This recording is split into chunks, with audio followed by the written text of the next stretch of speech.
why don't we do that? If you guys are all okay with it, why don't we go ahead and get started? I think that's a good idea. Okay. Yep. All right. Well, good evening. The time is 6:01 on June 24th, 2021. And I'd like to welcome everyone to our meeting of the City of Georgetown Historic and Architectural Review Commission. At this time, Myrna, will you please take roll and attendance? Yes, good evening. Lawrence Romero. Here. Caroline Nunn. Here.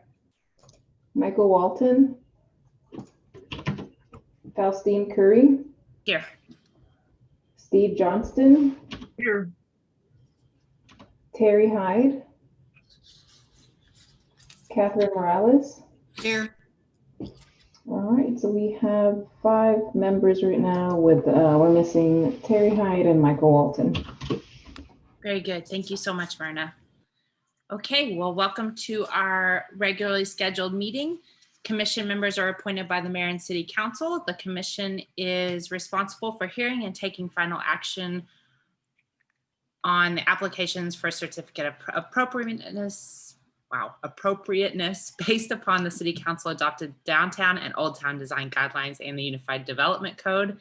Tonight, we have a little bit of a unique night, and that we don't actually have any cases to consider, but something way more exciting and bigger, the design guidelines that our staff team has worked so incredibly hard on. And I know all of you guys have put effort into as well. So with that, we will be reviewing and voting on that tonight.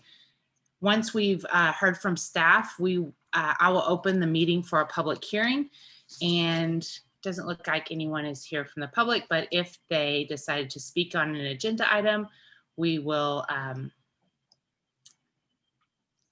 ask them to raise their hand and follow all the appropriate guidelines, and then we will move on from there. Once the public meeting, open meeting is closed, then at that point we'll move on to questions and discussion from the commission. And then after that, we'll move on to our next agenda item. So that's kind of what our meeting is going to look like tonight. So with that, I'll go ahead and move right into our agenda. And our regular agenda, first item is item number C, consideration and possible action to approve the minutes from the June 10th, 2021 regular meeting of the Historic and Architectural Review Commission. Madam Chairman, I move for approval. Very good. I'll second Morales. Thank you. A motion by Steve, a second by Catherine. Myrna, will you please call for a vote? Lawrence Romero. Yes. Caroline Nunn. Yes. Faustine Curry. Yes. Steve Johnston. Yes, Catherine Morales. Yes. Thank you, Myrna, and thank you all. Okay, with that, we'll move right into the meat and excitement of our agenda today. Item D, public hearing and possible recommendation of amending the downtown and old town design guidelines. And I'll turn it over to Britton to share with us and enlighten us. Britton, it's all you.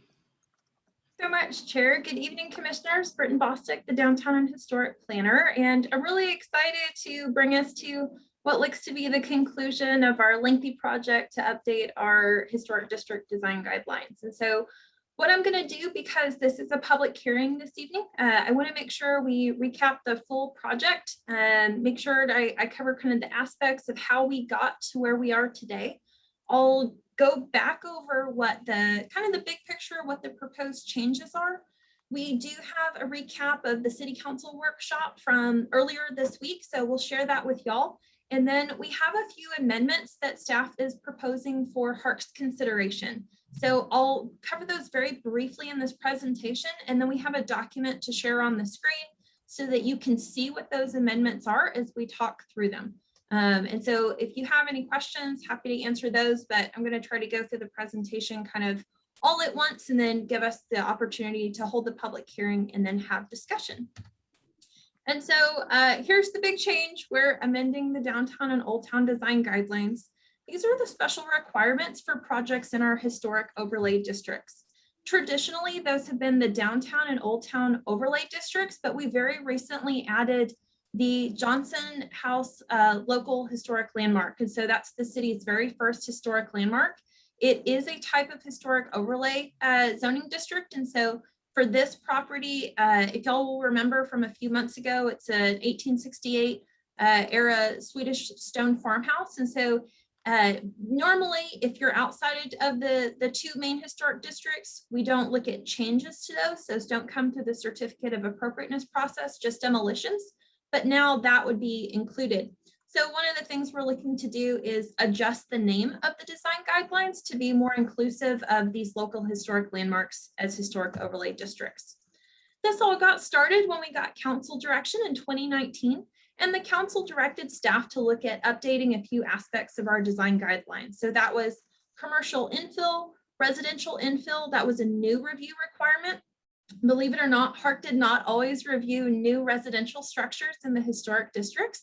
That's only been since 2019. And so since we didn't previously require a certificate of appropriateness for those, we didn't have a lot of content around it. So we needed to add content to our design guidelines to cover that infill construction. That's mostly in the Old Town Overlay District.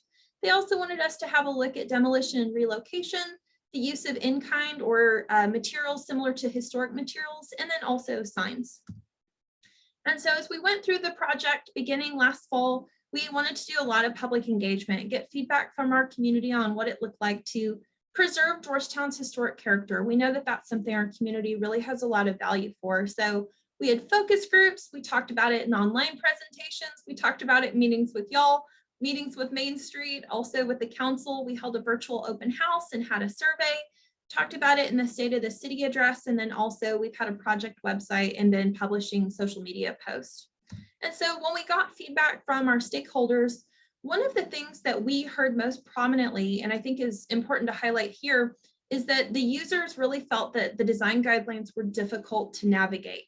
They might have been having trouble figuring out what chapter they were supposed to use or which guideline applied to their project. And that was something that we really listened to. They were also looking to focus on the use of materials, good quality, high quality materials, and things that fit nicely in our historic districts. Our consultant concurred with a lot of our stakeholder feedback, most especially in kind of sharing that the document would really be improved by improving navigation, making it easier for people to find where they needed to go for their project. And so there's a lot of great content in our design guidelines that shares the values around historic preservation, but sometimes people just want to know what applies to my project and how do I get approved. And so that really kind of stuck with us as we went through the project. We did a lot of public engagement this spring. We went to the community and said, hey, we're still in this process, doing this project, and here's what these changes are going to look like. We were still doing virtual meetings. We're still doing a virtual meeting today. And so a lot of our engagement has been virtual, not as much in person, but we have had some in-person focus groups. And then recently with the Main Street Breakfast Bites, we were able to do an in-person meeting again. And so this project has been shared through a lot of meetings with y'all, with Main Street. And then also we sent a letter to historic property owners in Georgetown. So that was over 1,300 letters that went out in April to let people know about this project, how they can find out more information, who to contact, me if they had questions or wanted more information or wanted to discuss. And then we've also had a project website and use social media. And so we've had several posts. The highest viewed single post has been over 3,600 people. And so we did see that we got good reach, especially or particularly on Facebook. And so as Chair Curry mentioned, a lot of the time Harc's role is to review applications or cases, and that's what we see mostly in these meetings. But Harc has another role as identified by our City Council in our Unified Development Code, and that's to assist the council in formulating design guidelines or other supplemental materials relevant to historic preservation or design review. And so Harc's role this evening is to consider the proposed changes to the design guidelines and then make a recommendation to the City Council. And so this is a public hearing tonight.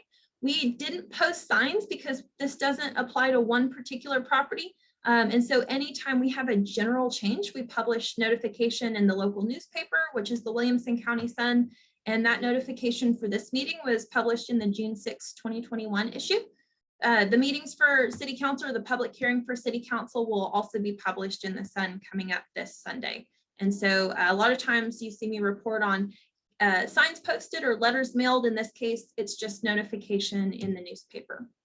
And so I want to recap the proposed changes. Y'all have seen this before, but we'll go through it one more time. We did make changes to the format, to the content, and the requirements, and I'll cover those kind of separately. So we changed the cover photo. We didn't just change the cover photo, but we changed the title too, or at least that's what we're proposing.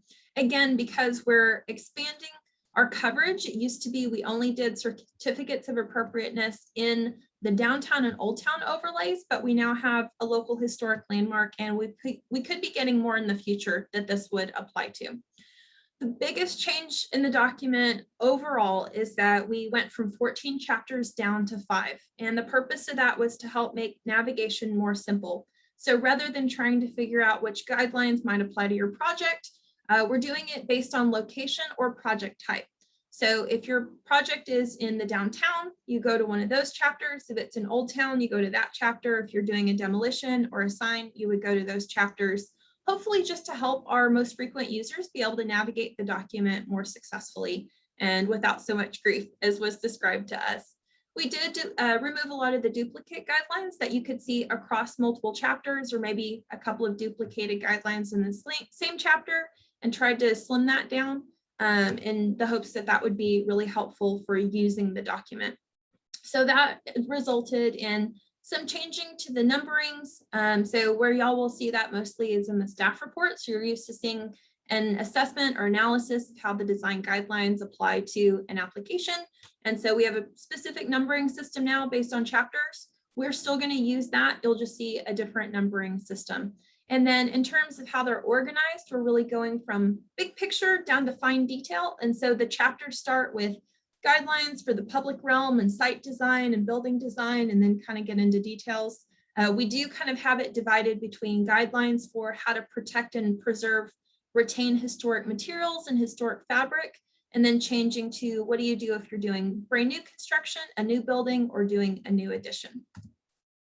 We did add some content, especially architectural style illustrations. Georgetown has a wide variety of historic styles, and being able to identify those styles is important because it helps us to identify what are those historic features and characteristics we want to preserve, and what are the things that make a historic building special. And so we have a number of pages now in the design guidelines, both commercial and residential, that talk about what those prominent styles in Georgetown are and what those key features are. I have kind of a fun slide just to recap what the changes for commercial infill are. And what we found is that we really needed to add some vocabulary around building design to help people understand we don't want to replicate historic buildings in our downtown, but we do want buildings that live really happily with the historic buildings that we have. So if a building comes in and it's a modern interpretation or a modern design, what are the things that we're looking for it to have? So buildings in the downtown are generally built up to the lot line or up to the sidewalk line. That way you can walk right in from the sidewalk as a pedestrian. It's really great for retail or restaurants. And then buildings also create this module, this kind of this repetition along the street edge that gives a sense of scale and really an interest for the pedestrians. But buildings are also divided vertically. There's a base, a middle, and a cap. So a kind of a ground floor, a middle part that's 1 to 2 stories in our downtown mostly, and then a cap, usually a really decorative element at the top in our Victorian era buildings, but that gets much more simple later on. And then there are details in those buildings like awnings and canopies, cornices, storefronts, vertical upper floor windows, and traditional materials, limestone, brick, stucco that we see that kind of make up our buildings on the square. And so when we looked at the downtown, there's a lot of content that we're keeping, especially around preserving buildings, but we're also giving a little bit of extra guidance for things like when canopies and lighting is installed, again, talking about those key characteristics of buildings so that instead of focusing on a particular building style, we're just looking for building elements that are compatible, giving a definition of human scale and what kind of materials we allow, and then talking about the proportions of upper floor windows. When you begin to move into buildings built later on in time, so what you're seeing are kind of a series of a little bit newer buildings bookended by old buildings. So the church in the far right that you can see peeking out is 1881. But the buildings you see here generally span 1920s to today. And so you see much more simple 1920s era two-story buildings. And then the red building that you see is a really new building that was built with a lot of these same features. And so this is kind of an example of how all of these buildings have this base, middle, and cap feature in their design. There's this use of a traditional building module, meaning an entire building doesn't take up an entire block. It's kind of broken up in these individual buildings. And then they all have these kind of traditional characteristics: storefronts, awnings and canopies to give shade or protect you from a sudden rain, which we can have in Texas, vertical upper floor windows. The cornices are much more simple, so they don't have to be elaborate and decorative. They're just kind of an element that finishes off the top of the building, and then using these traditional materials. Where this does change and become different is as we transition into residential neighborhoods. And so in the downtown, we might have neighborhoods or streets that used to be residential, and the houses are still there, but they might have commercial uses. And then in some cases, we still have people using them as homes, or they're right up next to the Old Town overlay or other residential areas. And so what are we looking for in these transition areas or areas where there's a residential character for the street? The setbacks here are a bit deeper. So rather than being at the property line or at the sidewalk, buildings are set a bit back, maybe 10 to 15 feet. They do have these modules, but the module really has a gap between the buildings instead of being built right up next to each other. And then you see here sloped roofs, vertical windows, and porches instead of storefront. So it's a little bit different experience. New buildings don't necessarily have to look just like a house in these transition areas, but we can point to these features very clearly and say, these are the things that would help make it compatible.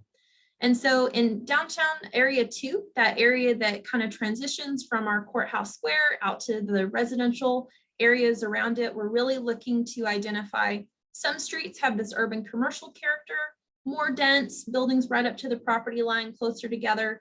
And then some of these streets have an urban residential character. And that context is an important consideration when y'all are reviewing infill construction. And even sometimes additions too. So as we go to residential, which we see mostly in Old Town, we still have a little bit in the downtown, but it's mostly Old Town. We're looking at keeping a lot of the content, again, around historic preservation, keeping those historic features and materials where we can, but also giving some guidance for infill. What does it mean to be compatible with surrounding neighbors? If you're doing an addition, what does that look like according to the architectural style? Where does that addition go? We've got some illustrations in there for that. There is a section that addresses looming or kind of really peering over your neighbors for new construction. A lot of times historic homes are either one story or they're set back from surrounding structures. Not always, but generally that's the case in Old Town. And so we have some content, and I'll get to that more in a little bit, around what looming means and how to take some steps to be more thoughtful about that. Also some additional content around use of materials, window replacement, porches. They're really a character defining feature for our historic district. And so we would want to see porches on most styles, not all styles, but most, and then some additional content on fences. You'll do occasionally see requests for fences. So we're just adding some more content for decision making.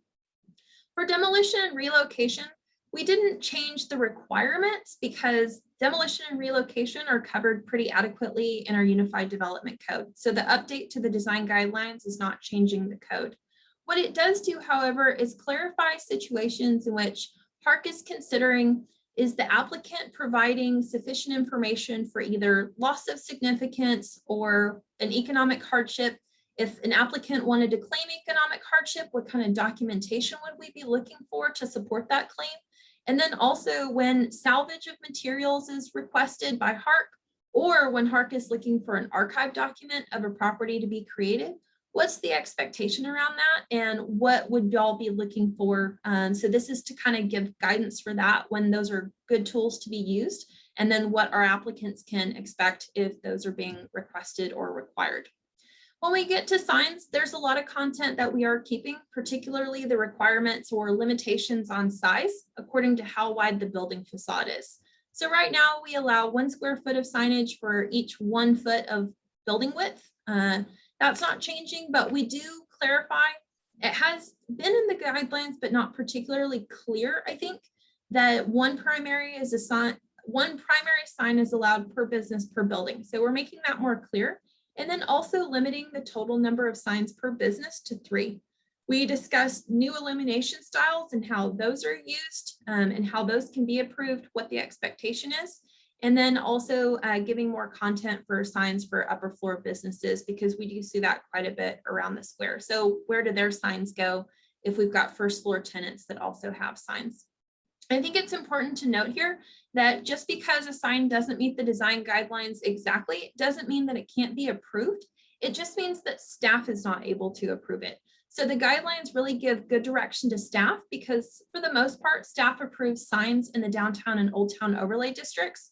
But when a sign is larger or has a different illumination style or characteristics that are not a complete match to the design guidelines, then the applicant can request approval from Harc, and Harc gets to consider that. So y'all have seen a few sign applications so far this year for exactly those reasons. Signs that you thought were a good fit for the downtown, just not something that the design guidelines gave staff the authority to approve. So there is a different process available there. We've tried to give a little bit of good content for when Harc is considering some of these alternate sign designs to help out with that. We did meet with the city council in their workshop on Tuesday. And so I wanted to recap some of council's response to us. There were some concerns about including language regarding looming for the infill and additions, particularly in the Old Town Overlay District. So I wanted to share what, in particular, what the design guidelines say as proposed. So one thing that we hear pretty frequently from surrounding property owners could be concerns that upper floor windows would be peering into their house. So if a 2-story is getting built next to a 1-story and kind of looking down, that's a new condition sometimes. And so what it says and what the council didn't give exact direction of whether or not to include, but we wanted to bring it up for your consideration, is when a 2-story addition is added on to the rear or side of an existing home and the addition extends past the rear wall of an adjacent house, there may be no windows placed on the 2nd floor that exceed the rear of the neighbor's rear wall. The exception is that windows are allowed if the sill height is 65 inches or greater. And what that means is if someone is building either a 2-story structure or a 2-story addition that's going to kind of look into a neighboring property, then there are limitations on the appearance of the windows or how the windows can be placed to kind of limit that. This is going to be a condition and a situation that we're going to see play out very differently across different properties. And so I think it's one where the elevations are really going to make a difference in understanding where windows are located, where building footprint is located compared to surrounding buildings, and we'll be able to work through that. This just kind of gives a heads up that there are ways to address some of those concerns about when new taller structures come in next to shorter structures. And then when an addition is made to an existing garage or accessory structure, or a new building is added in the rear, so people building further back on their property, the new windows and doors must face into the rear yard and not into the side or rear neighbor's property. So again, kind of limiting some of the window peeking that people may feel or experience.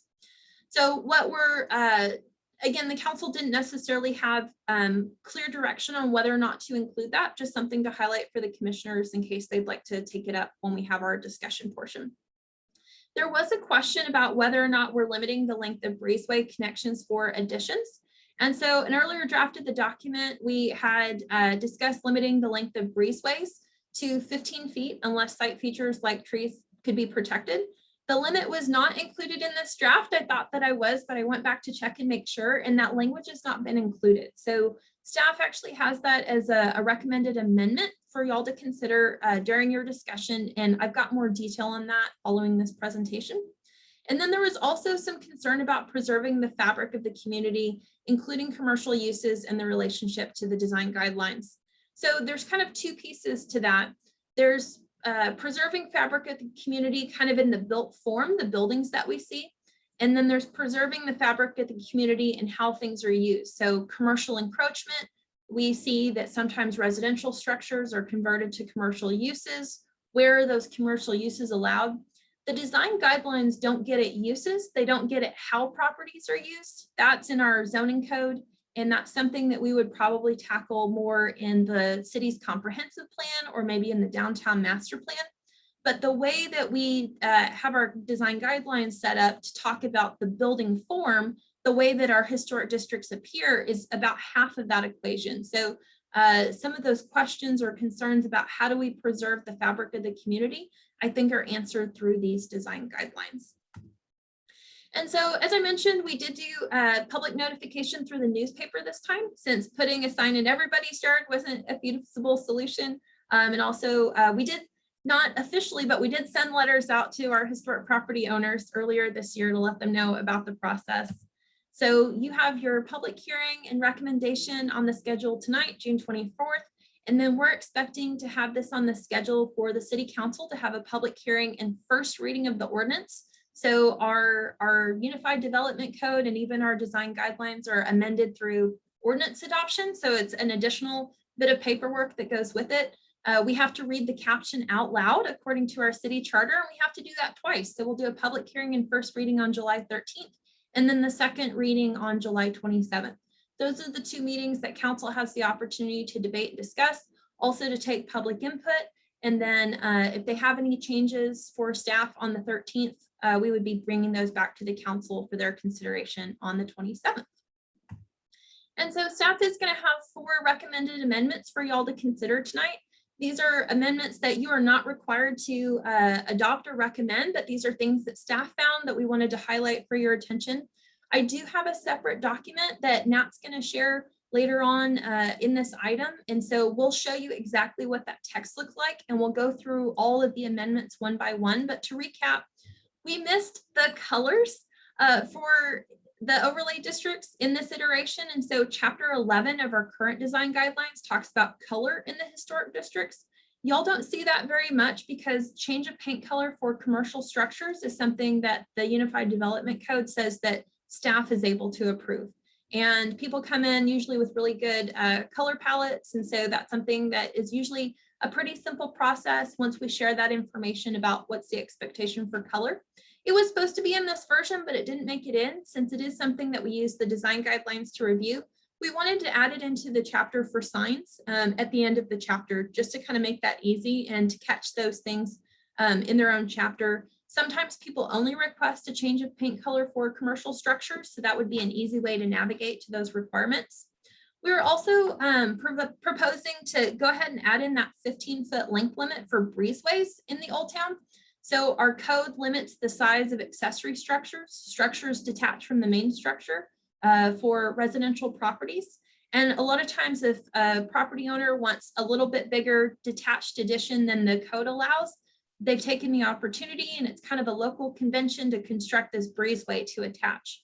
And it can be a really useful way to achieve the property owner's goals, but sometimes the length of those breezeways has been a bit long. So we're looking to add some language clarifying that for y'all to consider.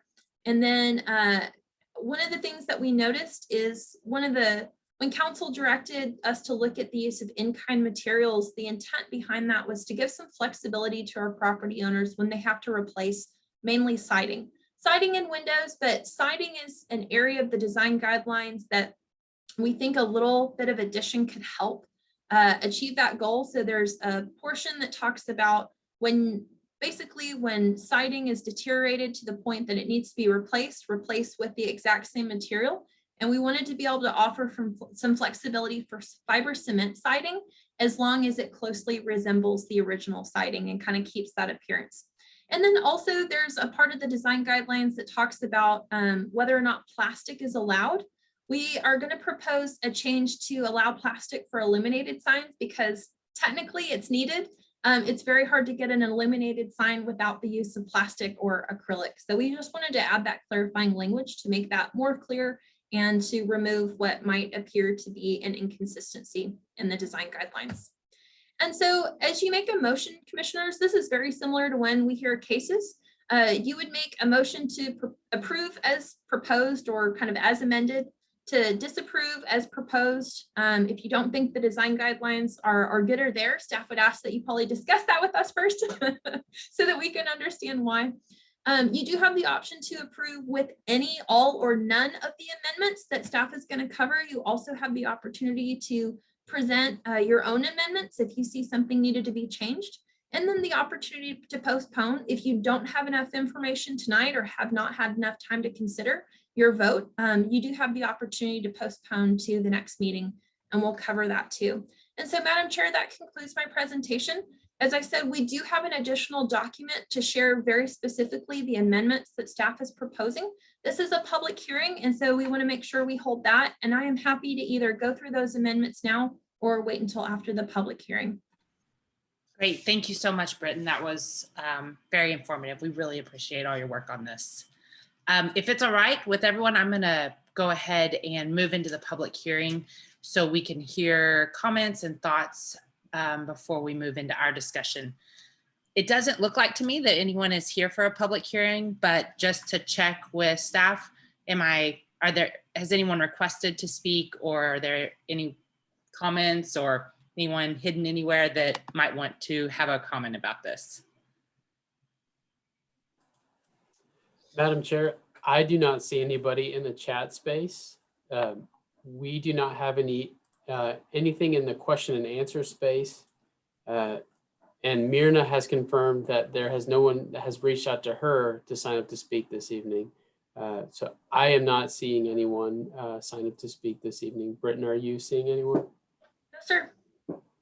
Thank you, Nat. I guess I'll wait to do my very encouraging, inspiring talk for public comments for a later time. Just as a point of order, I'm assuming for the minutes or record, I don't need to open the public hearing and then close the public hearing since no one's here, but just to confirm. Procedurally, we might want to go ahead and do that. Okay, very good. Well, at this time, I will open the public hearing. Each person has 3 minutes to speak. They'll need to state their name and address clearly. And then if that person is giving their time to someone else to speak, the person must sign up and indicate who they are and where they live with their address. And then then the 3 minutes will be given to that person. If no one is signed up or after all speakers have spoken, then we will close the public hearing. So at this point, I will officially open the public hearing. Since there is no one on the call, no one in the comments, no Q&A, and no notification to any staff members that a comment would like to be made, at this time I will close the public hearing, and we will move forward with a discussion from the commissioners. So, commissioners, before we start asking away and really giving thoughts about this, can we please give the staff just a little round of applause for their amazing work? Awesome job, everyone. And Britton, thank you for putting this great presentation together. And I know all the hours you have put into this, so thank you. Okay, commissioners, I will open it up now for questions and discussion. Commissioner Morales, I have a question about plastic and its use in signs. What do other localities that have similar issues as ours, what do they have, or has the consultant indicated anything to you along those lines? That's something that we had not discussed, what other cities require. What I'm generally aware of in this moment is that you have a wide variety of what's allowed.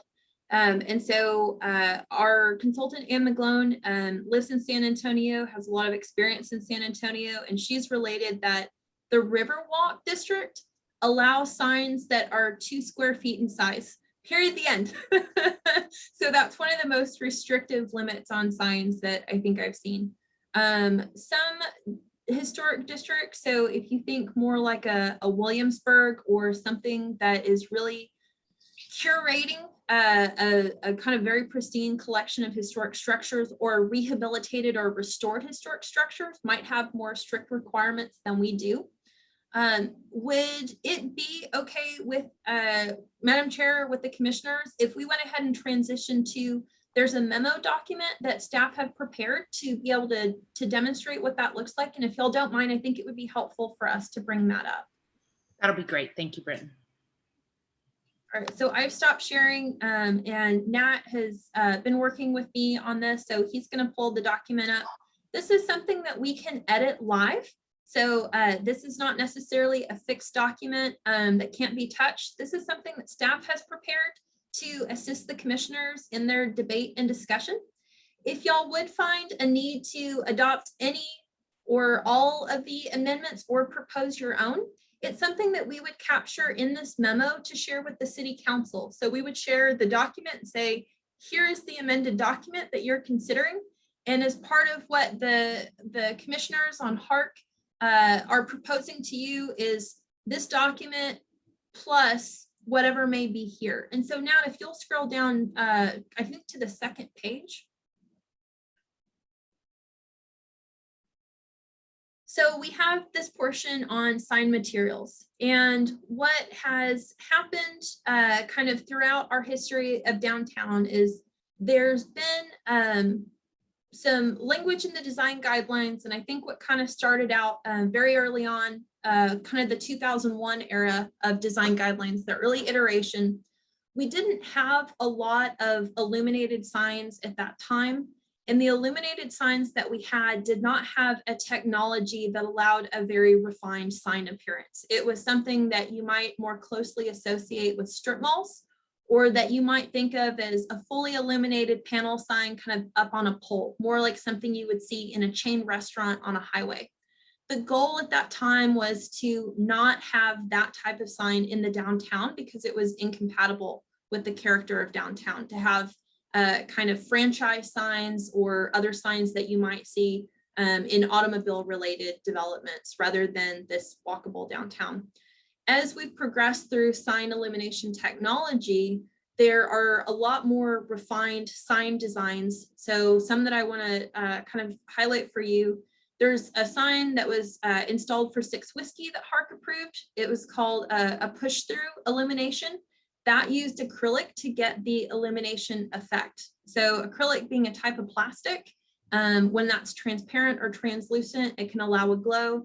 The new sign on the Palace Theater, the Doug Smith Performance Center rather, was an acrylic sign that allowed light to shine through a translucent panel to illuminate the theater text. That's a blade sign that hangs off the side of the building. Whereas the main sign lettering that says Doug Smith Performance Center is a metal lettering that has light glowing behind it. The sign for the Watkins building, so both Cork Wine Bar and the Watkins signage all have acrylic in them. And then there have been some signs that staff has been able to approve. I think the Golden Rule is an example of that. Signs that have plastic or acrylic and that they're used to good effect, but they weren't part of what was originally envisioned for the downtown. And I have a suspicion that it's because of the changes in sign making technology. So while I'm not very familiar with other communities, that's a little bit of the history here. If Harc wants to continue to approve signs, the most recent is the City Post sign that used acrylic as to be able to have the illumination style where the letters were highlighted kind of in this glowing box, and the box had the ability to glow different colors depending on the holiday. And so if Harc wants to be able to continue to approve those signs, we wanted there to be consistency and say, rather than saying that plastic is not permitted except for flesh adhesive, professionally installed lettering, that really indicates vinyl, either vinyl applied to metal or vinyl applied to windows. That doesn't speak very well to these illuminated signs that use acrylic. We wanted to clarify that if you're using acrylic in an illuminated sign, that would be okay. What this gives the opportunity is for staff to be able to approve a wider variety of signs that have been consistently approved by Harc that just hasn't been clear. But that's kind of what that amendment is proposed for and kind of the intent behind that for y'all to consider. So this is not currently written into the design guidelines that were posted with this agenda item. This is something that Harc would have to make a motion to include this amendment in the design guidelines as a recommendation to council. And that's why we have it kind of very explicitly written out here what that change would be.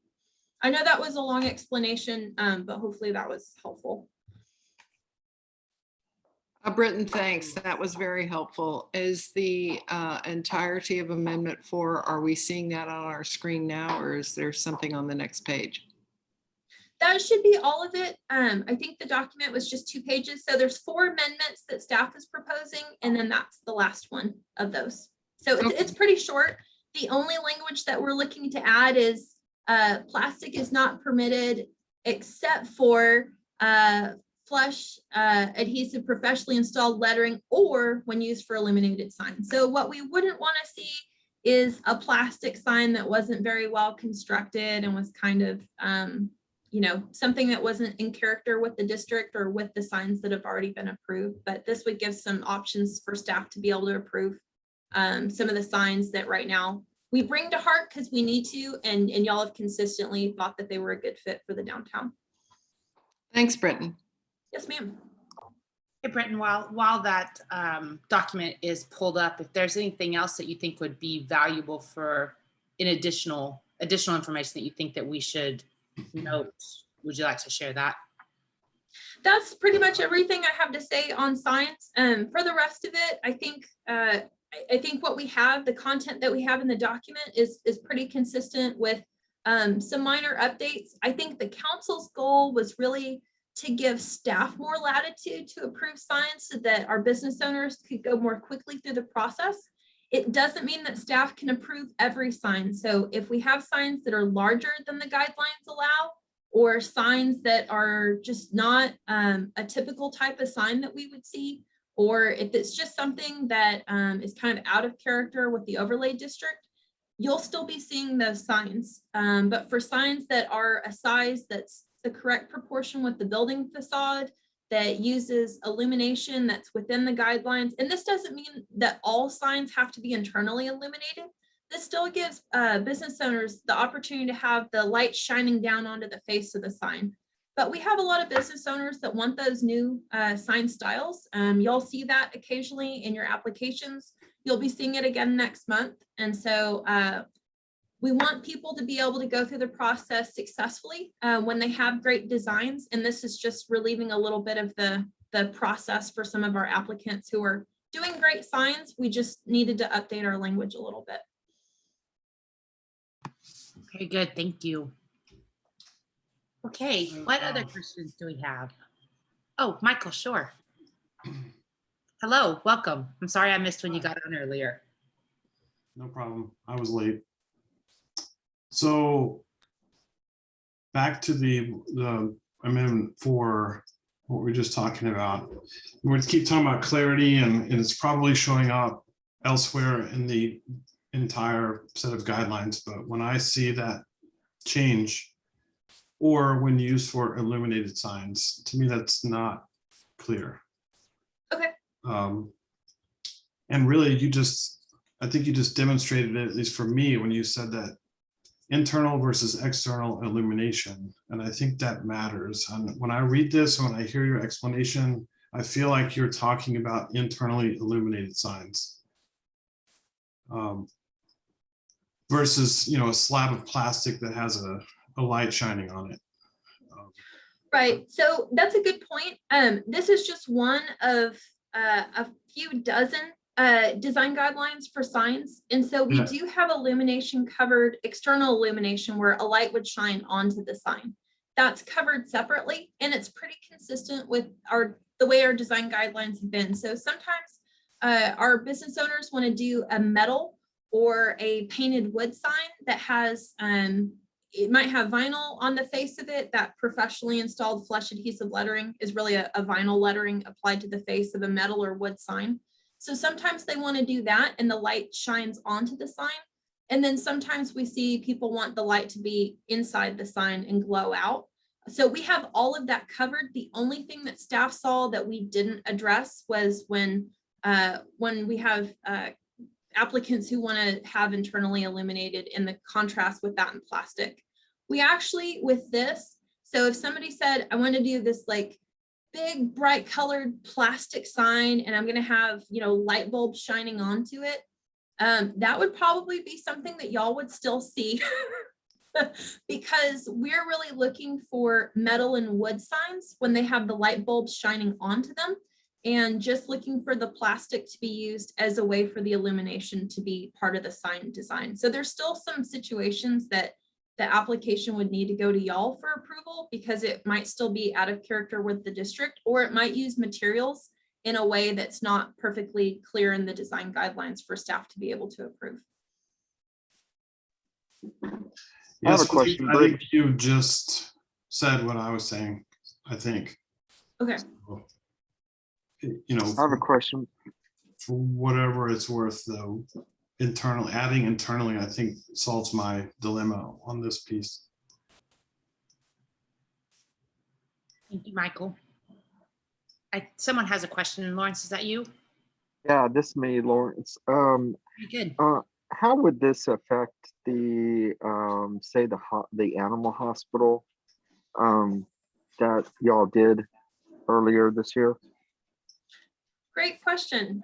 So this would still require that sign to go to Harc because we still, this is 5.15 and we have a lot more guidance for signs. So we still have the language that says illuminating just the sign text is what's okay, but illuminating an entire sign panel is not okay. So anytime somebody wants to do a full panel, that would still have to go to y'all for approval. That full panel illumination, I think, goes back to what I was saying, where the original intent of the design guidelines was to not have kind of franchise-based signs that you would tend to see on the highway or franchise businesses. Those could be considered more specifically to the context.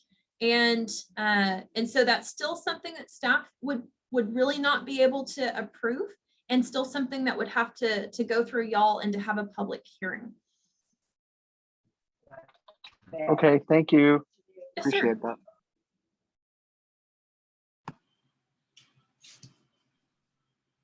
Great questions. Thank you all. What other questions do we have?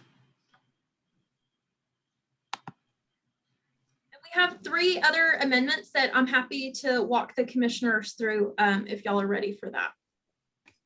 Please. Yes, that'd be great. Thank you, Britton. So now if you'll go up to the top, thank you.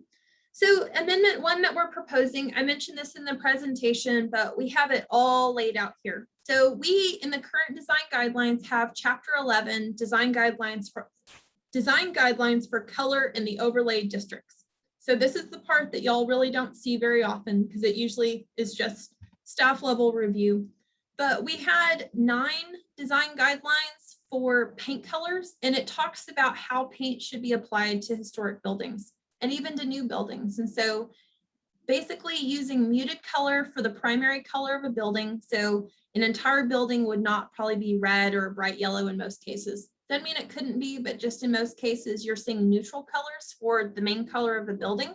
And then you're seeing brighter colors or more intense colors applied to the architectural details to highlight windows and door trim, to highlight cornices. We have some beautiful pressed metal cornices with beautiful details.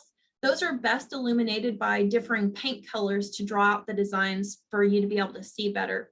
And so when we looked at the design guidelines in its final draft, we realized we don't have paint color included. So how do we review paint color if we don't have it? So what this is a pretty direct copy of the content that we have now. We left out 2 of the guidelines, and I did a little bit of text editing just to improve the language. The ones that we left out, the 2 that we left out, one said, if wood was painted historically, it's required to be painted, or generally wood is required to be painted. That was something that we left out because we didn't think it was necessary. Wood has to be painted or at least stained to be protected. And so that just seemed like kind of an unnecessary repetition. And then there was also a guideline that said if brick has been painted historically, it needs to stay painted. I don't know that that's necessarily true. I don't know that I would necessarily agree with that. There are paint removal solutions for brick that can be very effective. Sometimes when buildings have been painted on historic brick, it's not good for the building, and you occasionally have property owners who want to be able to remove that and get that off, especially on residential structures. So we didn't want to keep that guideline because of what it might prevent people from doing. People painting on unpainted brick has not been a huge issue. People removing paint from brick has really not been an issue because it's very difficult and expensive to do. So that's why we left those two out. But now if you'll scroll down a little bit, this covers basically the content that we have now, that we use and apply now today, and that we noticed wasn't in. So this is kind of the key thing that we're asking to make sure it gets put in. We want to put it in the chapter for signs and change the name of that chapter from chapter 5 signs to chapter 5 signs and paint colors, or signs and colors, just so that it's easy to know where to go find that. We get maybe 2 to 3 applications a year, certificates of appropriateness, that are just for a paint color change to a commercial structure. We don't require approval for paint color changes to residential structures. So not everybody has to go through that process, but when they do, it's usually a very quick administrative approval process, or a little bit of communication about what the guidelines are so that we can get a good outcome. Paint is one of the easiest things to change. So you do see buildings changing paint colors over time for sure. So I'm happy to answer any questions about that. If that's pretty clear, also happy to move on to the next one.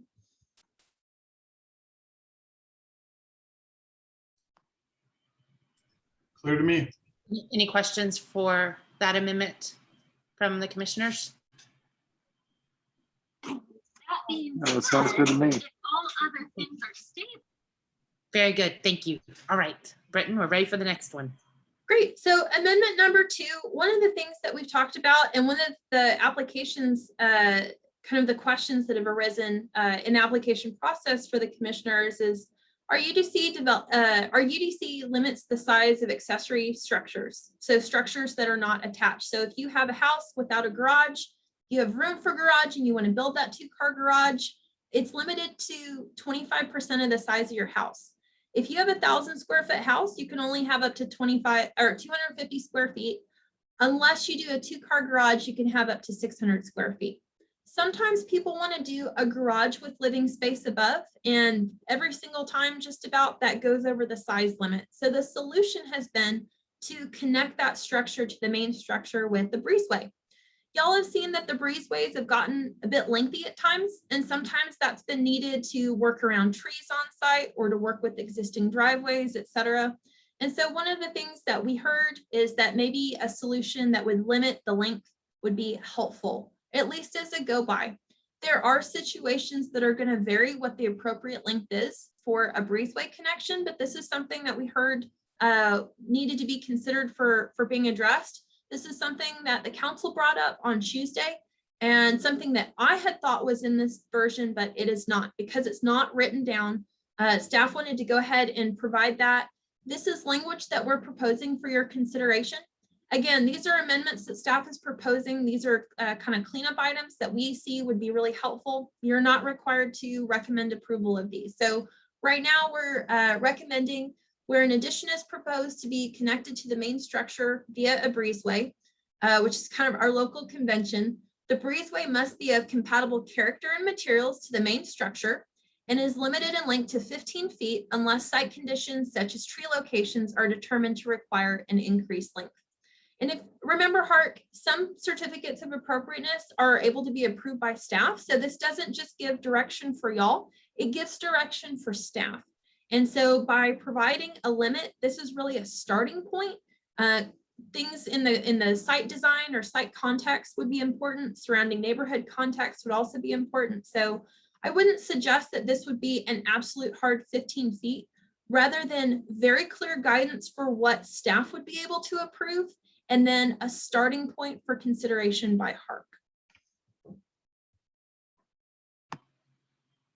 Very good, thank you. I know the we've approved and looked at a lot of breezeways over the last year and a half that I've been on Harc, so I think that could be really helpful. What questions or comments do we have from commissioners on this amendment proposal?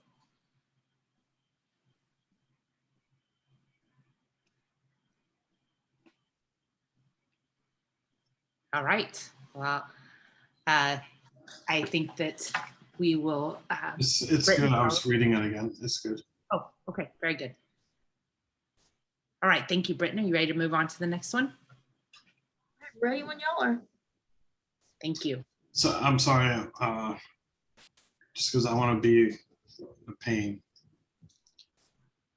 on that one. 15 feet in length linear or? Yes. So not describing a width. We tend to see them roof widths are probably 8 to 10 feet from eave to eave. The I'm width. sorry, but I'm sorry to interrupt. Let me be more clear. Sure. If the two structures are less than 15 feet apart, but the breezeway is in an S shape, so it is now 20 feet long, but the linear distance between the two structures is 15. Is that okay? It would be if Harc determined that the breezeway were of a compatible character and materials, but if Harc found that an S shape was not a compatible character, then you could decline approval. Yeah, I mean, it sounds extreme, but I'm thinking about this tree location thing.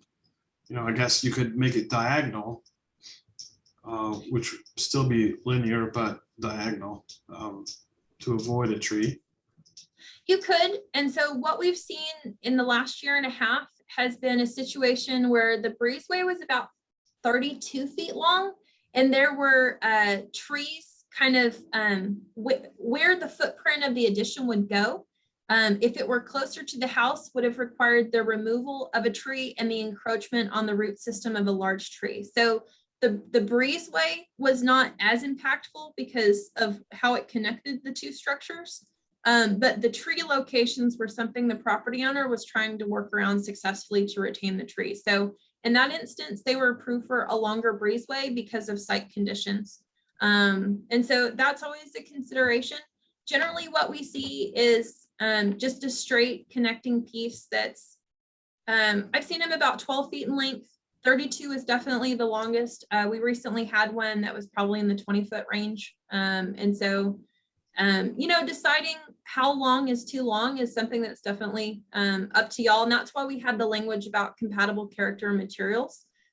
There are going to be situations that need individual consideration, but for the most part, this will probably just give good guidance when people have a lot of room available and maybe don't need to take up that much room with a really extended breezeway. Yep, I appreciate your patience with me. Everything is framed around clarity, so I'm just imagining a scenario where somebody could be creative. In Old Town, there's always a scenario for creativity. No, we appreciate the questions because this is the hope was that by preparing this language, we would basically enable a good discussion about whether these amendments are even needed and whether they accomplish the goals for our historic districts. Yep. Thank you. Thank you, Michael. Good questions. Commissioners, what other comments or thoughts do we have? It's amazing, Britton, to me that I realize these are the 4 things that came up during council, but of the 10 gazillion changes and edits, you're able to put these 4 amendments so precisely into one tiny little document. Okay, questions, comments, commissioners? How are you feeling? Are you ready to move forward, or do you have more clarification, more thoughts for Britton?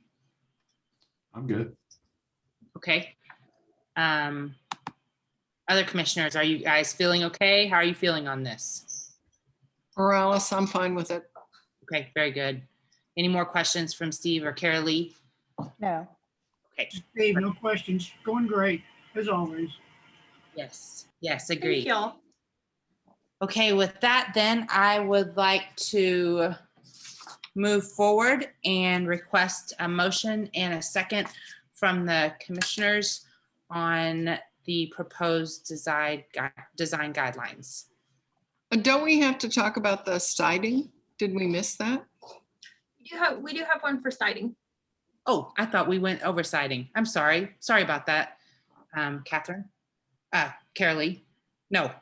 It was Catherine. Catherine, I'm sorry. I was looking in my pictures and I wasn't seeing you. Every time she brings up the document, I stop my video because I'm okay. looking at the document. Very good. But do you mind talking with us about the siding? No, I'm happy to. And this is, it probably looks like a really small amendment, but I think it could be important. And because staff sometimes has the opportunity to review these, they don't come to y'all.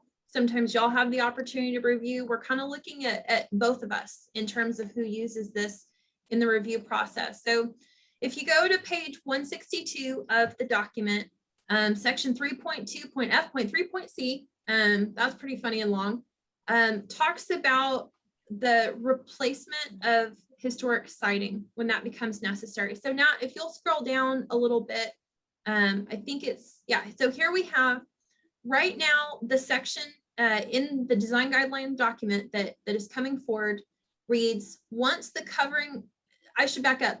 This is when a historic siding has been covered up or is otherwise kind of been obscure. It could be because a vinyl or an aluminum siding has been applied to the structure and asbestos siding.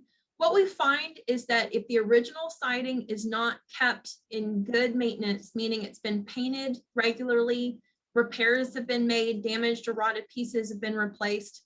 A lot of times if moisture is trapped under an exterior layer, it deteriorates the original siding to the point that it's either become very brittle or it might have termite damage or other damage that makes a full replacement necessary. And so this particular guideline is about what happens when you replace that siding material. So it reads, once the covering siding has been removed, repair the original underlying material. That's what we prefer. That's the ultimate goal. But if the underlying material is damaged and must be replaced, replace with the original material. In almost every case, that's going to be wood for wood. But what we've gotten from some of our stakeholders and what we've seen in the field a bit is that sometimes replacing wood siding with wood siding is not going to be the best outcome long term. Some of this wood siding is very old and it was a great, very dense wood material that can hold up for a long time. Today, you're more likely to see a pine siding that's not quite as hardy and doesn't have quite the longevity, even when painted.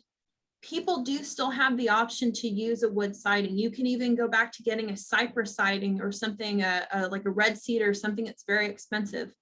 But given the cost of wood materials and how that fluctuates and given maintenance cost and priorities, we have a lot of people who have been asking to replace wood siding with hardy siding or a fiber cement siding. Hardy is kind of the brand name you hear a lot, but we're really looking at fiber cement, sometimes a fiber composite.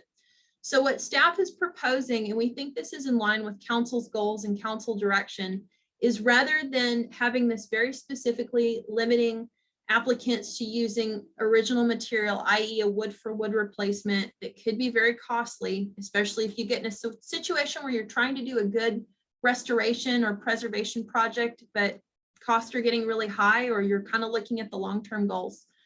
What we're suggesting is that instead it read, once the covering siding has been removed, repair the original underlying material. Again, that's always a possibility and that's always available. But if the underlying material is damaged to the extent it must be replaced, replacing with the original material is preferred.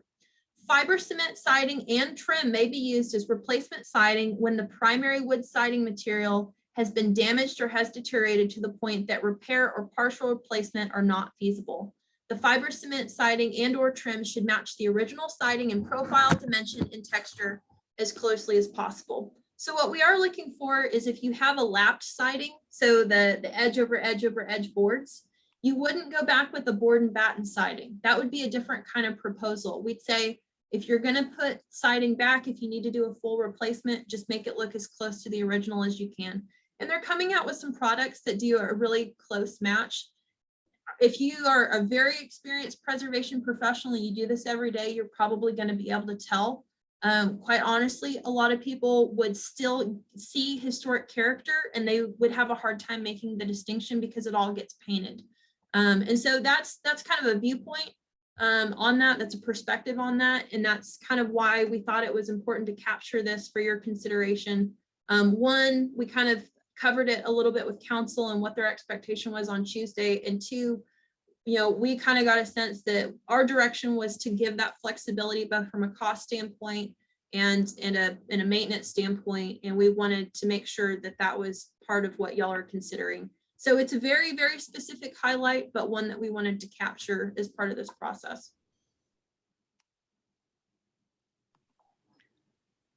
So Britton, I have a question very similar to the question that I asked earlier.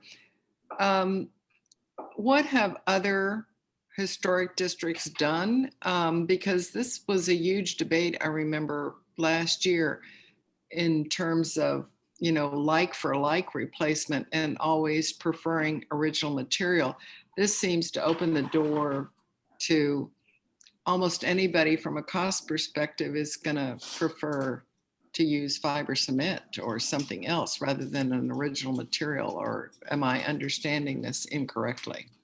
No, I think you are understanding it correctly. So this is something that is stepping a little bit away from the Secretary of the Interior standards, in that the Secretary of the Interior standards really focuses on replacing with the same material. So if you have wood windows, replace with wood. If you have wood siding and trim, replace with wood. Wood railing, wood porches, replace with wood.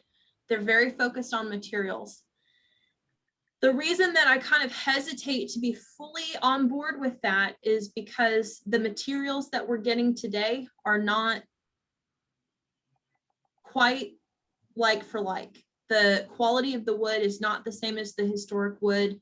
And I have a little bit of concern about that. It's something that you do hear from builders. And so I don't want to kind of say only my perspective is right. I don't think that's fair. This is something that has been kind of brought to us and our attention by builders, but also by homeowners. So a lot of times when people are calling me to understand what the requirements are, they're saying, hey, I've got something that needs to be replaced. I'm really wanting to do hardy. And sometimes it's for cost, and sometimes it's because they don't want to fool with the maintenance of wood, if I can kind of informally state that.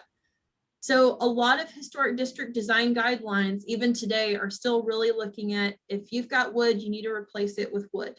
And that's certainly an option, and that's certainly a direction that we can go, because of recent cost concerns, wanting to provide that flexibility. That's why we're stepping away from that a little bit. So again, something for y'all to consider. I do not think that this is something a lot of communities are doing, quite frankly. I think a lot of time design guidelines are still very focused on like for like material. And I expect that to continue for some time. We are a community where we don't have a great recycling of materials. So the city of San Antonio, for one, it's very large. Two, they work really hard on community education. They're trying to keep resources, including siding, kind of in the reuse stream. We don't have that same opportunity here. We don't have the same supply, demand, and scale that they have. And so that's going to be more challenging for us. And so sometimes it's more difficult, more costly, and more time intensive to get some of these perfect matches for some of our historic structures. And that's presented some challenges that I think the council's been a bit sensitive to, and wanting to be flexible with our property owners for, but it is something that y'all certainly have the opportunity to decide what you think is in the best interest of our historic district. So I think this is a good one to discuss and debate, because it does bring up those issues of, but what does it look like to protect historic character? And if we're allowing this replacement with a different product, is that truly protecting the historic character that our community has shared that we value? So staff has kind of landed on the side of providing that flexibility, but that's only as kind of a recommendation based on what we're hearing and seeing. That's just for your consideration, and not necessarily to specifically guide y'all's ultimate decision on what you recommend. So I have a follow-on question, Britton. Thank you for that explanation. If we decide that we really want like for like and we're not interested in this, does City Council have the opportunity to say, we don't care what you're recommending, we're going to revert to this? They could. And so what staff would be bringing forward to council is the design guidelines document as it's been posted for this meeting online. So the version that they saw in their workshop and had posted for their workshop still had a bit of cleanup on the typos. That cleanup has been done for y'all's document. There are probably still a few that need to be caught. But what we would be doing is sharing the document that y'all saw in this meeting agenda, and then the document that we have here, only with the amendments that y'all have proposed for adoption. So we would be sharing council, we have the document, but then as Harc reviewed it, they wanted to recommend these amendments to you. And that's what we would be sharing. Now, if the council says, well, hey, we want to go back to this page in this chapter and we want to do this other work, or if there's something else that they want to change, they certainly can. But we're looking to carry this forward to you to say, here's what we think, Harc, and here's what we recommend, kind of like we do for applications. And then we're looking to carry your recommendation forward to council, if that makes sense. Thanks. Yes, ma'am. So This is Lauren. Go ahead, Michael. are you sure? Well, I mean, I I'm can go, kidding. Michael. I'm kidding. Well, I think both of us are going to chime in because we were both there. Yeah, go ahead, Michael. Yeah. So, Britton, similar to my prior comment, I know there's more stuff around this. But when I read it and the way you explained it, it implies, to me, it implies that there is newer siding that has been placed over the top of original siding.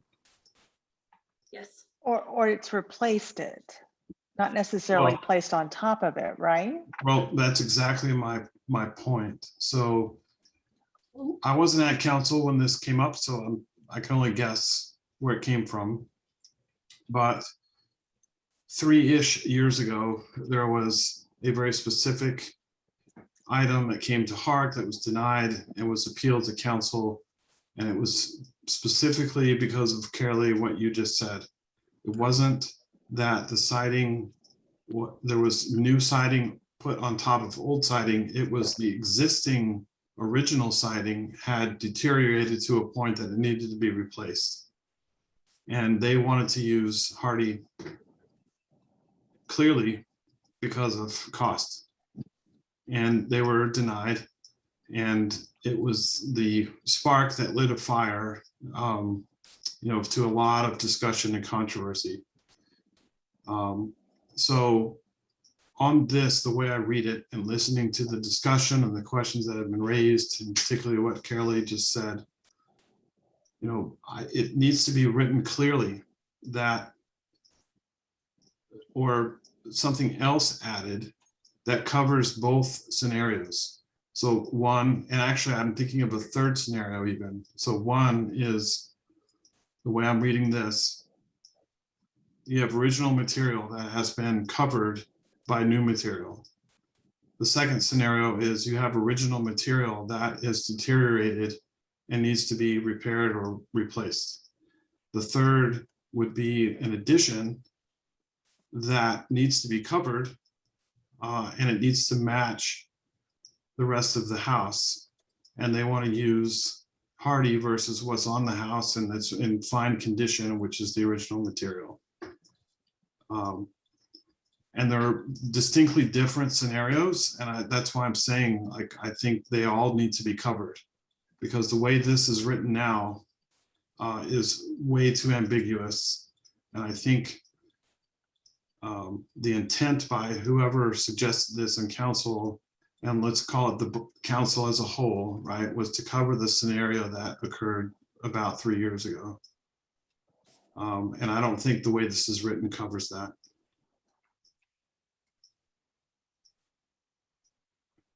So number 2 would be the original material is deteriorated and needs to be repaired or replaced.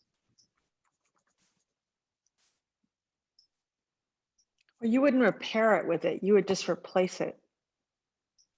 Well, I'm saying that because that was part of the discussion, that what was suggested to them, to this particular homeowner, was to remove all the material and repair what could be repaired. So strip the paint off, sand it down, seal it, whatever, put it back. And then those elements that could not be handled that way would be replaced with the same material. Because I thought they were able to put some boards or something to repair the ones that were totally unrepairable back on there. Yeah, and that's ultimately what they did. So they Yeah. complied with what was decided, but that aside, I mean, thank you to the homeowner for doing that, but it was a very heated, controversial moment in the history of Georgetown. So like I'm saying, these three scenarios here, at least in my level of experience and exposure, are all three of them need to be covered. And what I'm reading here only covers the first one. Yep. Which, and I'm reading it, original material is proposed to be covered. Actually, what I'm reading is the original material had already been covered, and then they removed that material, and whatever was underneath needed to be replaced. If it was damaged, would need to be replaced. I think that's clear enough direction to staff to what y'all would like to see happen.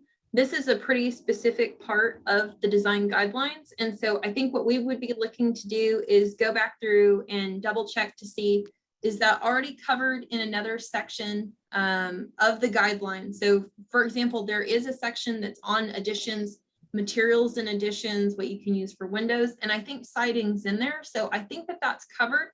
I think it's just covered in a different location.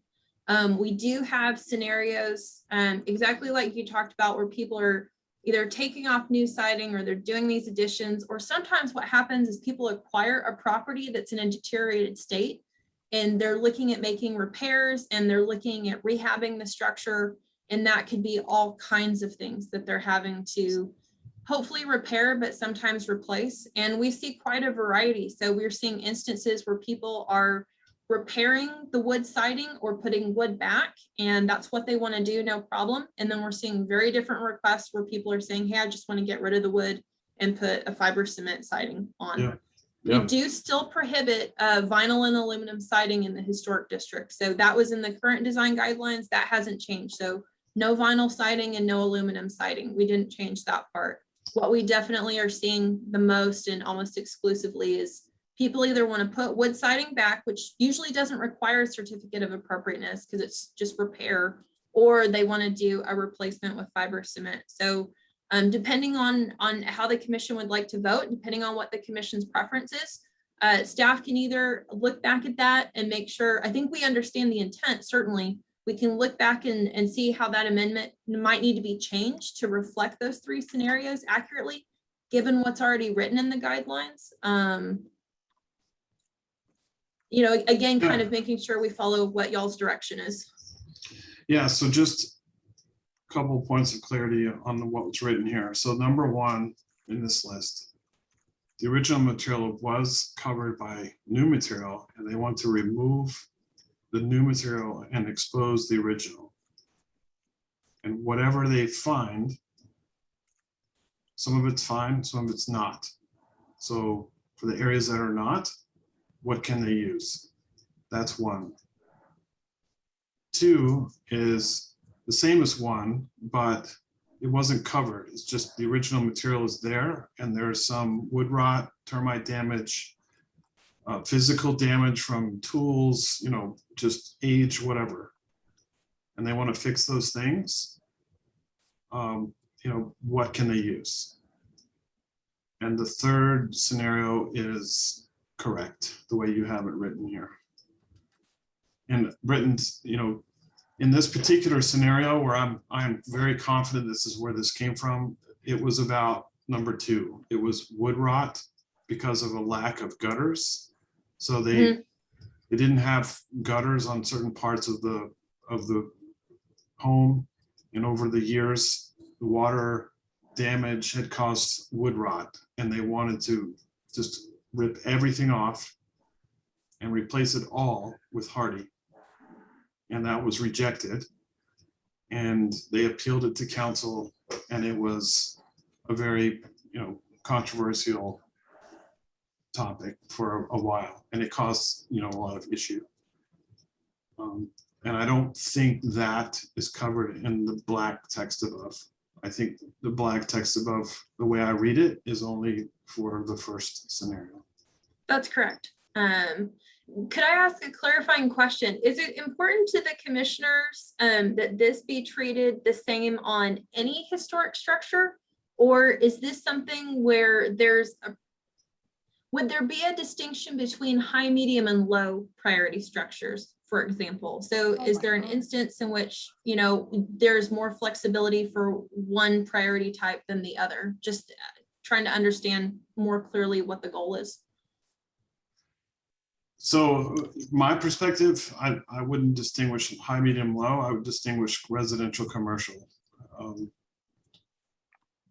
And just I would distinguish. For clarity, I'm in favor of using alternate materials, you know, in the right scenario. And, you know, to use your language, Britain, you know, it's something that would come to Harc and we would consider it and, you know, respond. But if we were to add that distinction, I think it matters for residential, commercial, or maybe downtown versus not downtown.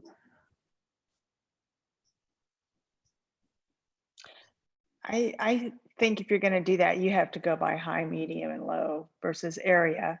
But I mean, I think there's a very reasonable use of the material hardy plank, and would agree that oftentimes one cannot tell unless you know what you're looking for.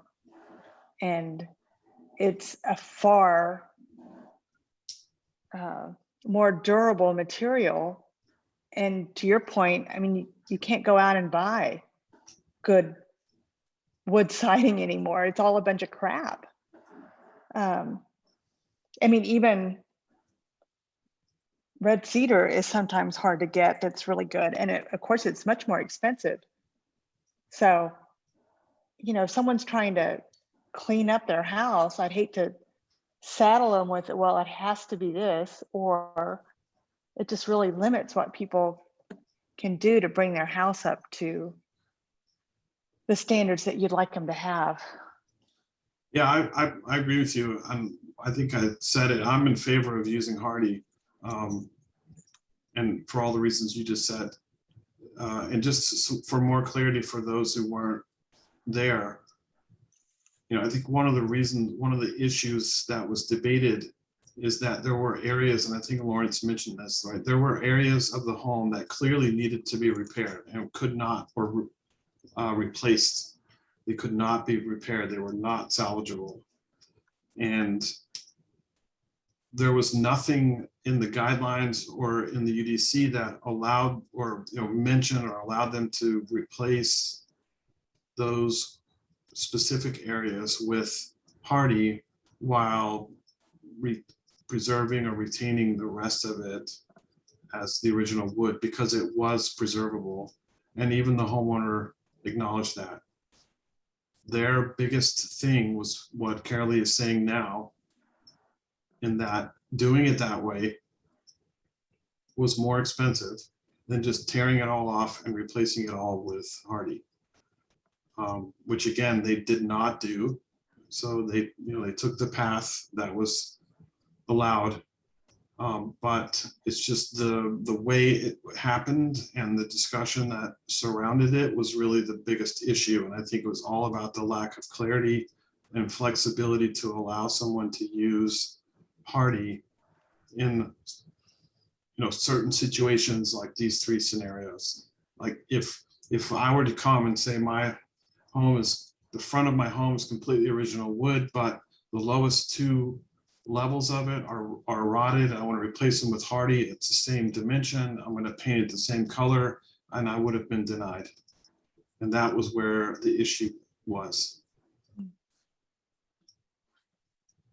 Yeah, I'd like to say on that, I agree with the in-kind materials also, because on the house that we own, I used the hardy on the cistern that's in back of the house, but already that was in 2016, and we're already failing on the wood that we put in. That's on the border of the hardy. So that's not that many years ago, and the wood's failing. But I also know that council came in and made that change. So I don't think they're going to want to change that back if we were to go back to making everything wood. So I would support the in-kind materials. I'm glad that we're not changing to aluminum and the other material that was mentioned. But I do think that we should stick with what we have, unless you can catch it like I do. You can't really tell the difference. But I do think that we should not distinguish between the priority. We should make it standard for everybody. I don't think we need to go into the high, medium, or low. I think it should just be a standard on through everybody. So that's my opinion on that. Yeah, well, I would agree that if we allow it as an alternative, it should be an alternative for all. Yeah. I misunderstood and thought it was going the other way. Yeah. Okay. Well, and I think based on the UDC updates and where council kind of directed what's reviewed by Harc and what's reviewed by staff, I think the priority is definitely for retaining original materials in high priority structures as much as possible. And a lot of times structures are high priority today because they have been taken good care of. But we occasionally run into scenarios where they haven't. High priority structures are getting a lot of investment right now, and that investment, from my experience, is tending to include the use of wood for wood. Y'all are going to see that next month in an application that's coming forward to you. So it's something I think that is really well worth discussing, and I appreciate everybody bringing up both kind of the history around this discussion and then what the goals are, because that's what's important for us to understand is what does this look like to you to take care of the historic districts, and then council of course has the opportunity to reflect on what their direction was and how that pairs with how this is being implemented today in this update and change. But knowing, everybody's got a little bit different experience with this, but a lot of professional and personal experience, it sounds like. And so I think it's going to be a while, given our economic climate and growth rates in Central Texas. I think it's going to be a while before hardy is not the most economically viable option for our property owners, just very frankly.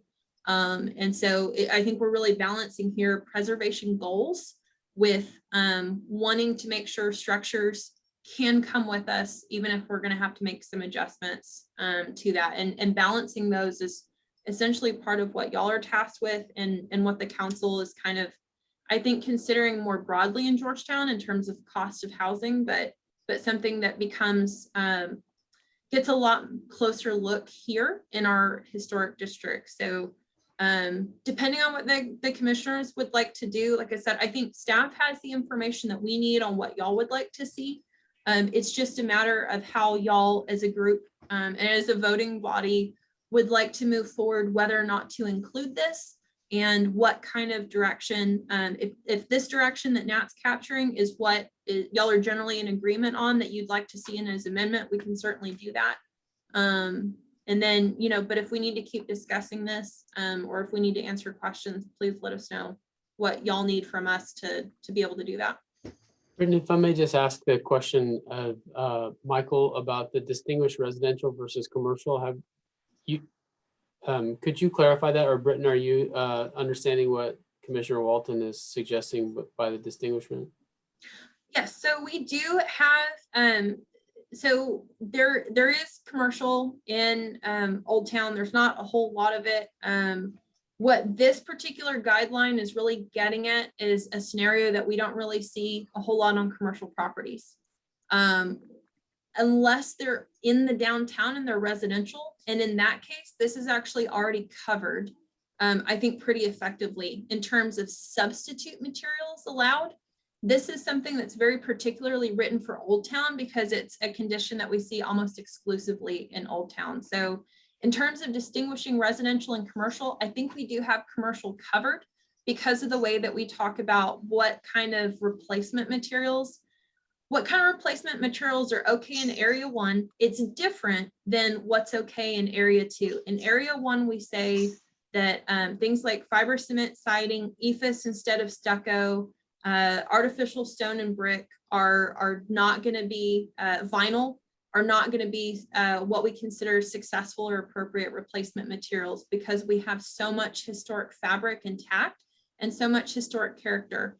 Where we do say replacement materials are okay in area 1 is using fiberglass instead of pressed metal cornices, because it's very hard to tell the difference, and fiberglass can be a more successful application for replacements. We thankfully haven't really needed any of that in area 1, like right on our square. But in area 2, we begin to have more flexibility because the age of structures differs quite a bit more, and we don't have as much intact historic fabric there. So that's where we're kind of more clearly saying, still prohibiting vinyl siding, aluminum siding. The appearance of those is generally not quite as successful, but that's where we're saying you've got some more latitude. And then here in Old Town, we got really specific because we tend to see a lot more wood siding and a lot more wood siding replacement and requests for hardy. So that's where we really dialed in on this issue and want to make sure we get this right. So that's why I think we're covered on the difference between residential and commercial, because I think the way our design guidelines are now structured, they're getting at the differences between those and what the expectations are. But if not, or if y'all don't think we're quite there, we can absolutely go back to that too. So Nat, I can add clarity. So I agree with Carolee and Lawrence. Really what I meant by this is and this is just me talking about, my perspective. The impact of this is greater on a residential project than a commercial. That's really all I meant. So, we're talking about a homeowner who just wants to, repair their house, do some work, versus a commercial venture entity that, we're talking about a $1 million building with a $2 million budget, for updates or whatever. It's just different. That's really what I meant. And I agree with the next bullet, right? If we allow it, I don't think priority matters, right? And that's really where my distinction came from. Thank you very much.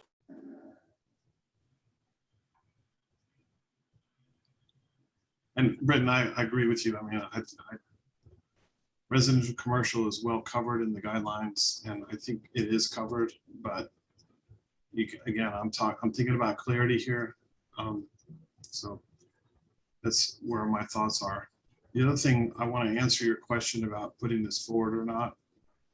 If we, as a board, agree to not put this forward now, I would request that you explain that we want to make it clear and we want to discuss it and make sure we give them the right language versus implying that we didn't agree. So what we have an opportunity to do, if the commissioners would like, is to postpone a decision on this until the next meeting on July 8th. Staff can bring this back to you, and then we can cover all 3 of the scenarios that you've brought up and share either, does the design guideline document already cover that? And if so, what is that language?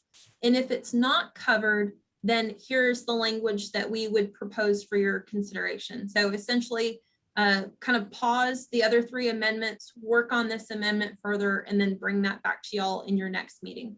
The council item is scheduled right now for July 13th. So you will be having a meeting prior to that meeting. And we have the ability to kind of take that decision from y'all and then carry it forward to council on the 13th if that's what's needed. Thank you, Brandon. Okay, yeah, I'm good with that. If we're meeting before they have to cover this, then I think that's good. Okay.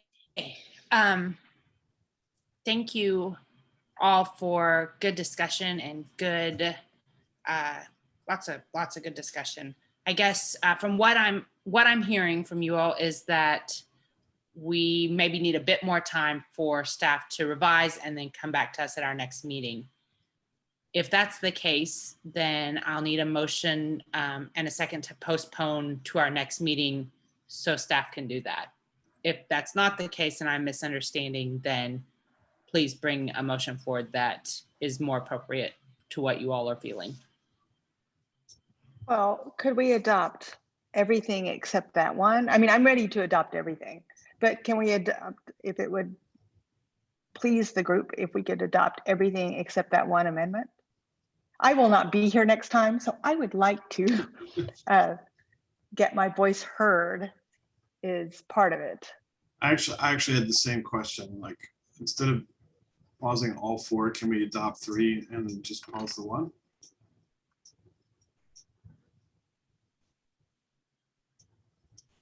Right.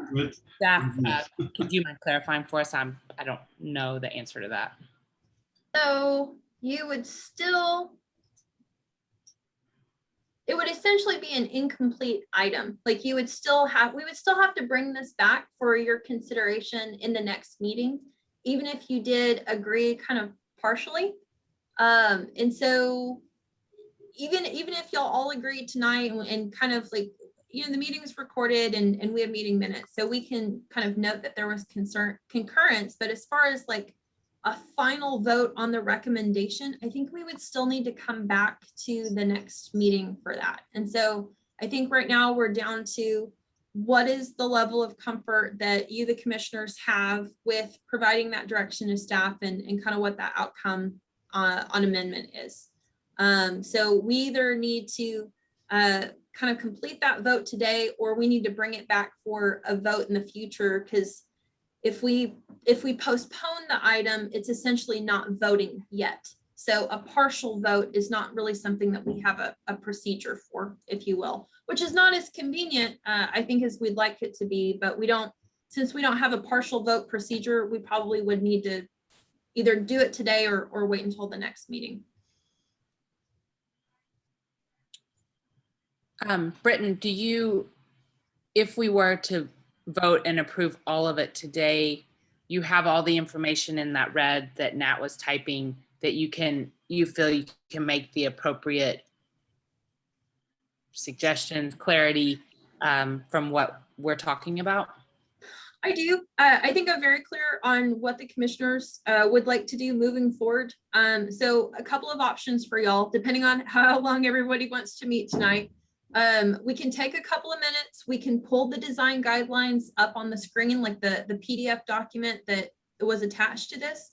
And we can go ahead and look and check and make sure. And I'm sorry, I don't have that information off the top of my head. That would have been better.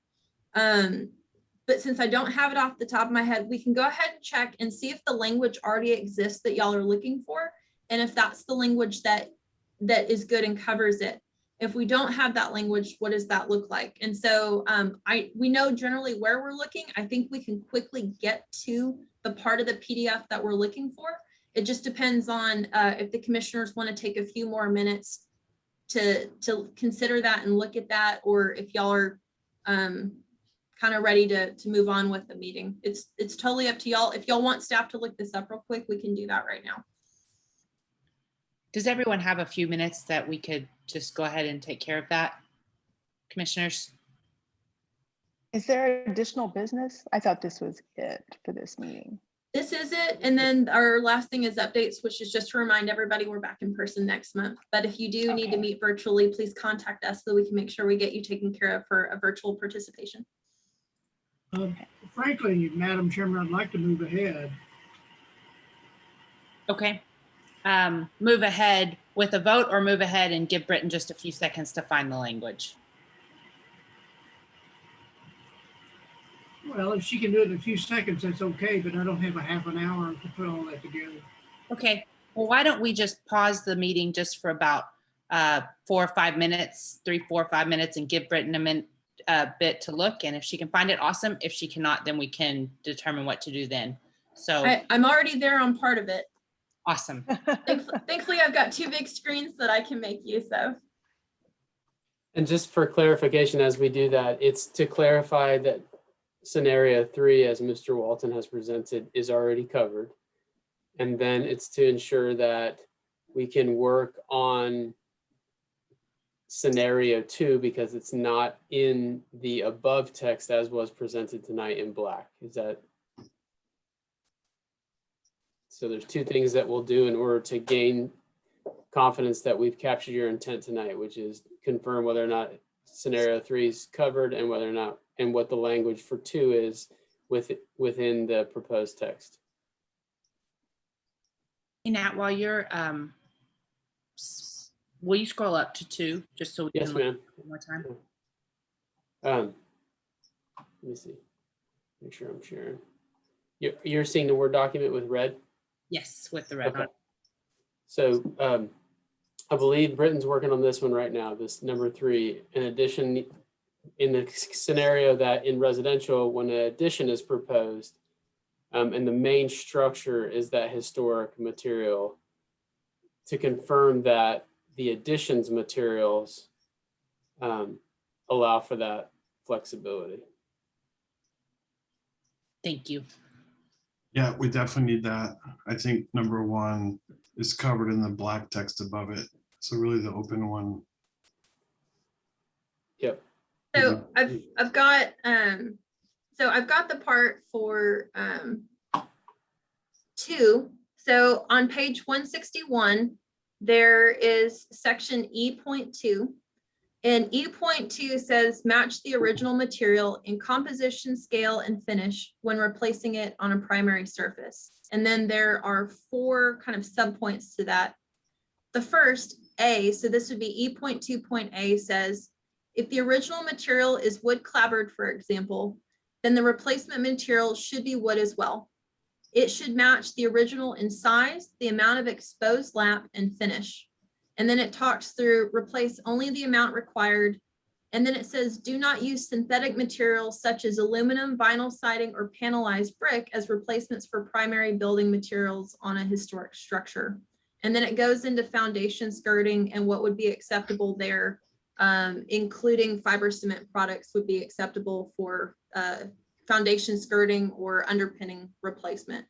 So given that, and given there is a part that says that replacement should match the original in size, the amount of exposed lap, and finish, it does say the material replacement material should be wood, but it also says you should just match. So do the commissioners feel that there's enough flexibility for that to be what you're looking for, or do we need to change the language there to be should be wood, but fiber cement is also an option, or to include that more specifically, more clearly?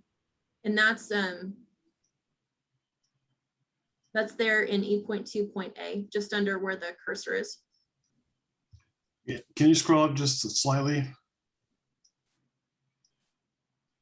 What is it? Yeah. Yeah, I would suggest, again, based on what I witnessed firsthand, that A be updated to say if the original material is wood, then the replacement should be wood as well.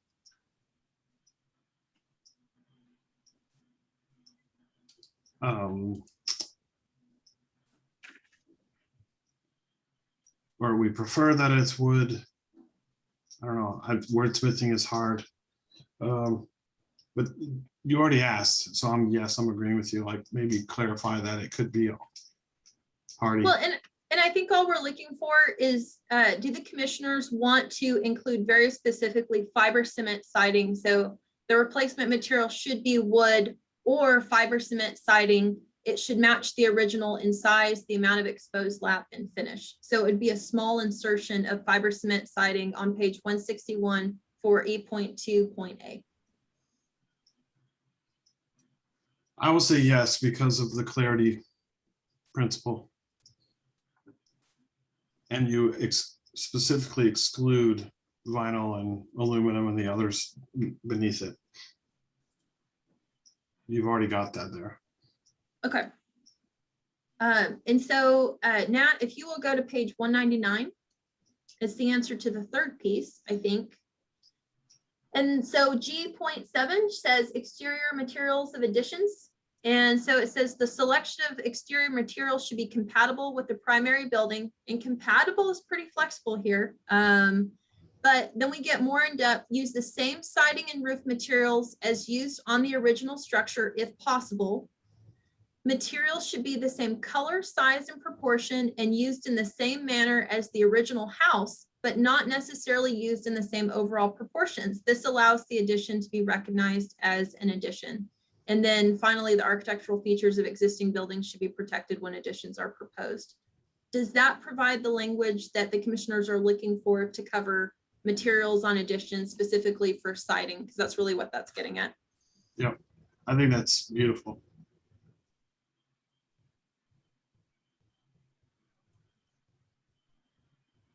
And I'm not referring to that flare on the porch. Character. Old Town has so much character. Yeah. No, I mean, this is exactly what I was saying. And I think those are covered. And like I said at the very beginning, I've assumed they would be covered elsewhere. So yeah, I mean, I think this, for me personally, just speaking from what I'm seeing, I think this covers scenario 3. And scenario 1 is covered in the text you presented, and 2, I think I would just add what we discussed. Okay, so we would keep the amendment as written, and then we would probably add to that amendment to amend E.2.A on page 161 to insert fiber cement siding in with replacement material with the wood. Yeah.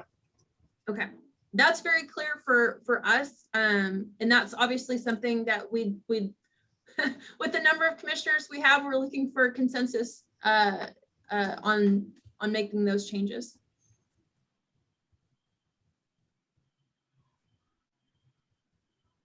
I'm fine with those changes. Okay, thank you. Same here. I am as well. Steve, how do you feel about the changes?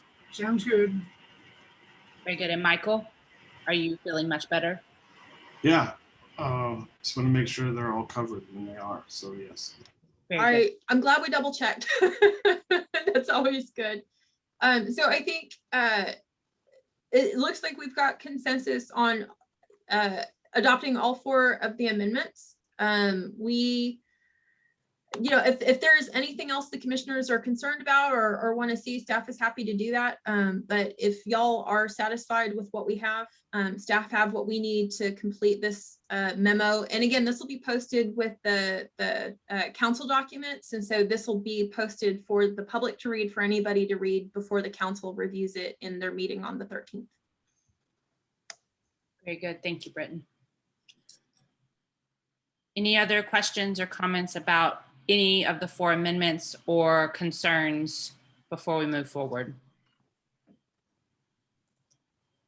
Okay, with that, I'll request a motion to approve the proposed design guidelines and the amendments. I propose, this is Caroline Nunn, I propose we accept the design guidelines along with the 4 amendments as revised during this meeting. Second. Thank you. Thank you both. Any further discussion before we move to a vote? Okay, Myrna, will you please call for a vote? Lawrence Romero. It looks like he is gone. Caroline Nunn. Approve. Michael Walton. Yes. Faustine Curry. Yes. Steve Johnston. Yes. Catherine Morales. Yes. Awesome work, guys. Excellent work. I know that was a lot, but thank you all for all of that discussion. And Britton, thank you and Nat, thank you all for working through that with us. We really appreciate it. Commissioner Curry, can I make a comment? No. Yes, of course you can. I thank you all for being patient with me and my questions and stuff. I've been through a lot of the Harc meetings and a lot of different things involved, and I just think it's really key what we just did. And I appreciate you taking the time, particularly Britton and Nat, and going through that right now. Ultimately, I think we'll be better served by doing this now. So Yes. thank you all. Thanks all of you. Certainly. Sure. That is the great part, that we all come from different perspectives and different backgrounds, so we can bring a complete decision forward. So that's awesome, Michael. Thank you for all the questions. Okay, with that, we'll move on to agenda item E, updates, comments, commissioner questions. Anything else we would like on that one, other than we're going to see all of our bright shining faces in person at City Council chambers at our next meeting in July. Except Carrie Lee, we will miss you. But we will hopefully see you at the end of July. Do we have Yes. to dress appropriately? You have to be dressed. yeah, How you of choose course. to dress is up to you. I'm kidding. But We've all we're become very so used to this, right? right. We're really looking forward to seeing y'all again. I think we are planning to have a workshop item begin at 5:30 to give the commissioners the opportunity to chat and kind of reacquaint in person and get used to council chambers. We do have some dividers up on the dais. So as y'all are seated, it'll look just a little bit different, but feel free to come early during that workshop period starting at 5:30. And kind of get resettled and have the opportunity to chat with your fellow commissioners and kind of get caught up before we start the formal meeting. So really looking forward to seeing everybody there. Very good. Thank you. Thank you very much. Nice job. See you next time. Okay, motion to adjourn, please. So moved. Second. Second. And Myrna, please call for a vote. Carolee Nunn, Yes. Michael Walton, Yes. Faustine Curry, Yes. Steve Johnston, Yes. Catherine Morales. yes. Awesome. Thank right. you all, and we'll see you in July. Okay. Bye-bye. Good night. Good night, y'all.